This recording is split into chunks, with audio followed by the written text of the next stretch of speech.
57 ya kimataifa ya biashara ya Algiers ilifunguliwa jana na Rais wa Jamhuri ya Kidemokrasia ya Watu wa Algeria Abdelmadjid Tebboune, ambapo nchi 36 zinashiriki katika maonyesho haya.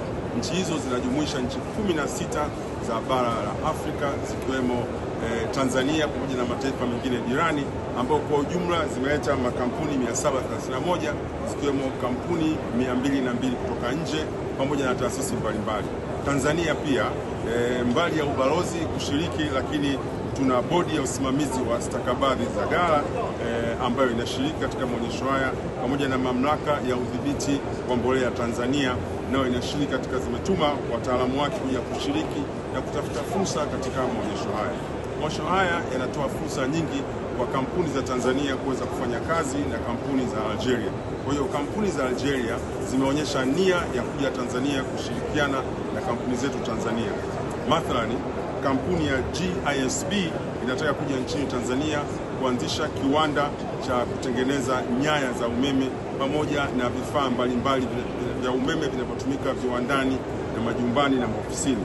Kampuni ya Getex inataka kuja Tanzania kupata ngozi na kuangalia uwezekano wa kufungua kiwanda cha bidhaa za ngozi, hali kadhalika kiwanda cha bidhaa za katani pamoja na kupata pamba na kutengeneza nguo za aina mbalimbali.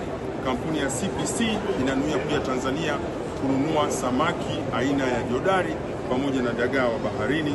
Kampuni ya Tabito inataka kuja kufanya biashara ya mazulia nchini Tanzania na hali kadhalika inatengeneza viwanja vya nyasi bandia ambavyo vimethibitishwa na shirikisho la soka la kimataifa FIFA.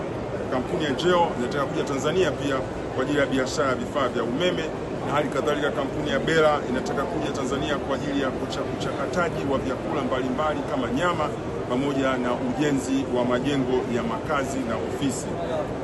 Kampuni nyingi za hapa Algeria zimeuridhia bidhaa zinazopatikana Tanzania na zingependa kufanya biashara na kampuni za Tanzania katika bidhaa kama kahawa, ndizi, soya, nyama za ng'ombe, kondoo na mbuzi, maziwa ya unga na pia mchele.